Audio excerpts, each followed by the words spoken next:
ಸಂಗ್ರಹಾಲಯ ಅಂದರೆ ಕೇವಲ ಅದೊಂದು ಹಳೆ ವಸ್ತುಗಳನ್ನು ಶೇಖರಿಸಿಡೋ ಜಾಗ ಅಲ್ಲ. ಅದು ಮಾಹಿತಿಗಳ ಆಗರ, ಜ್ಞಾನದ ಭಂಡಾರ. ಹೈಸ್ಕೂಲ್ನಲ್ಲಿದ್ದಾಗ ನಾನೊಮ್ಮೆ ನಮ್ಮ ಬೆಂಗಳೂರಿನ ಹೃದಯ ಭಾಗದಲ್ಲಿರೋ ವಿಶ್ವೇಶ್ವರಯ್ಯ ಮ್ಯೂಸಿಯಂಗೆ ಹೋಗಿದ್ದೆ. ಮತ್ತೆ ಅಲ್ಲಿಗೆ ಹೋಗಬೇಕು ಅನ್ನೋ ತುಡಿತ ಹೆಚ್ಚಾಗ್ತಿದ್ದರಿಂದ ಬರೀ ಹೋಗಿ ಬಂದದ್ದು ಮಾತ್ರ ಅಲ್ಲ, ವಿಡಿಯೋಗಳನ್ನು ಮಾಡಿ ಅಲ್ಲಿ ನೋಡಿದ ಪ್ರಮುಖ ವಿಷಯಗಳನ್ನೆಲ್ಲ ಈ ಸಂಚಿಕೆಯಲ್ಲಿ ನಿಮ್ಮ ಮುಂದೆ ಪ್ರಸ್ತುತಪಡಿಸ್ತಿದ್ದೀನಿ.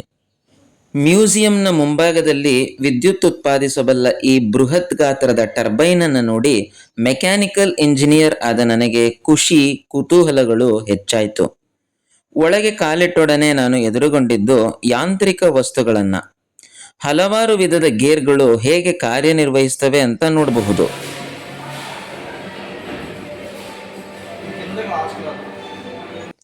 ರಾಟೆಗಳು, ಬೆಲ್ಟ್ಗಳು, ಚೈನ್ಗಳು, ಇವುಗಳೆಲ್ಲದರ ಉಪಯೋಗಗಳನ್ನು ಬಹಳ ಸರಳವಾಗಿ ಅರ್ಥ ಮಾಡ್ಕೊಳ್ಬಹುದು.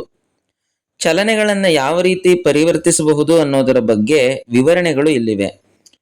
ಇಂಜಿನ್ಗಳ ವಿಧಗಳನ್ನು ತಿಳ್ಕೊಳ್ಳೋದು ಮಾತ್ರ ಅಲ್ಲದೆ ಕೆಲವೊಂದು ಹೇಗೆ ಕಾರ್ಯನಿರ್ವಹಿಸುತ್ತೆ ಅಂತ ನಾವೇ ಆಪರೇಟ್ ಮಾಡಿ ನೋಡಬಹುದು.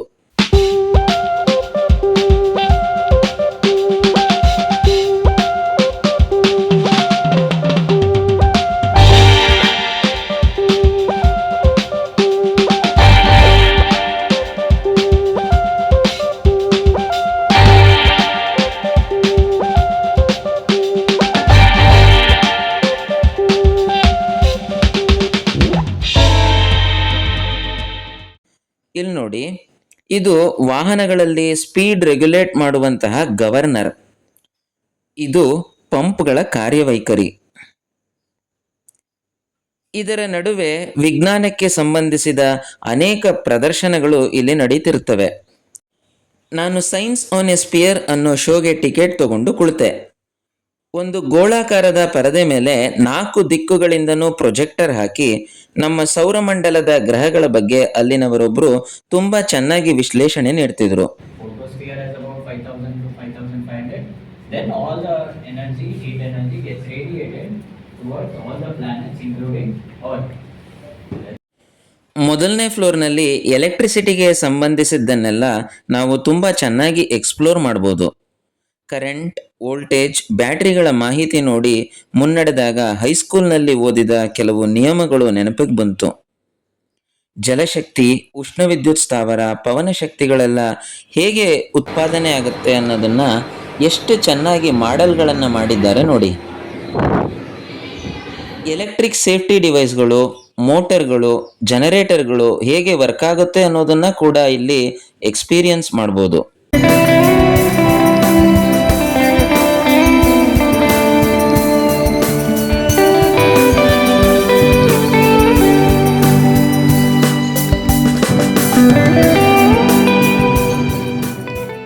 ಇದೆಲ್ಲ ಮುಗಿಸ್ಕೊಂಡು 2ನೇ ಮಾಡಿಗೆ ಹೋದಾಗ ಅಲ್ಲಿ ಕಂಡು ಬಂದಿದ್ದು ಬಾಹ್ಯಾಕಾಶ ತಂತ್ರಜ್ಞಾನ.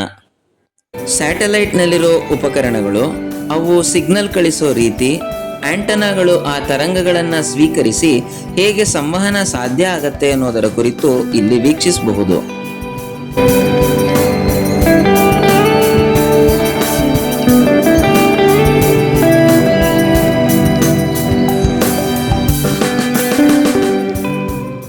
ಉಪಗ್ರಹಗಳನ್ನು ಹೊತ್ತೊಯ್ಯುವ ರಾಕೆಟ್ನ ಬಿಡಿ ಭಾಗಗಳು ಇಲ್ಲಿವೆ.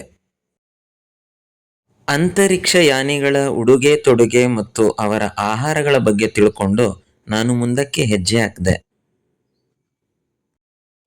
ನಂತರ ಕಾಣಿಸಿದ್ದು ಜೈವಿಕ ತಂತ್ರಜ್ಞಾನ. ಇಲ್ಲಿರೋ DNA ಮಾಡೆಲ್, DNA ರೆಪ್ಲಿಕೇಶನ್ ಮಾಡೆಲ್ಗಳು ಪ್ರತಿಯೊಬ್ಬರು ಏಕೆ ಭಿನ್ನವಾಗಿರ್ತೀವಿ ಅಂತ ನಮಗೆ ಅರ್ಥ ಮಾಡಿಸ್ತವೆ. ವಿನೂತನ ತಂತ್ರಜ್ಞಾನ, ಆರ್ಟಿಫಿಷಿಯಲ್ ಇಂಟೆಲಿಜೆನ್ಸ್ ಬಗ್ಗೆನೂ ಒಂದಷ್ಟು ಮಾಹಿತಿಗಳನ್ನು ನೋಡುವಷ್ಟರಲ್ಲಿ ನನ್ನ ಕಾಲುಗಳು ಸೋತ್ಕೊಂಡ್ವು.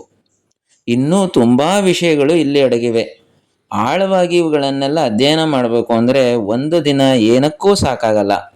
ಆಗಾಗ ಇಂಥ ಜಾಗಗಳಿಗೆ ಬರ್ತಾ ಇರಬೇಕು, ಬಹಳಷ್ಟು ಪುಸ್ತಕಗಳನ್ನು ಓದಬೇಕು ಅಂದ್ಕೊಂಡು ಅಲ್ಲೇ ಇದ್ದ ಪುಸ್ತಕ ಮಳಿಗೆಯಲ್ಲಿ ಒಂದು ಪುಸ್ತಕ ತಗೊಂಡೆ. ವಿಜ್ಞಾನಕ್ಕೆ ಸಂಬಂಧಿಸಿದ ಪ್ರಾಯೋಗಿಕ ವಸ್ತುವೊಂದನ್ನು ಕೂಡ ಖರೀದಿಸಿದೆ. ನನ್ನ ಅಚ್ಚುಮೆಚ್ಚಿನ ಸಂಗ್ರಹಾಲಯಕ್ಕೆ ಕಡೆಯದಾಗಿ ಒಮ್ಮೆ ಕೈ ಬೀಸಿ ಅಲ್ಲಿಂದ ಹೊರಟು ಬಂದೆ.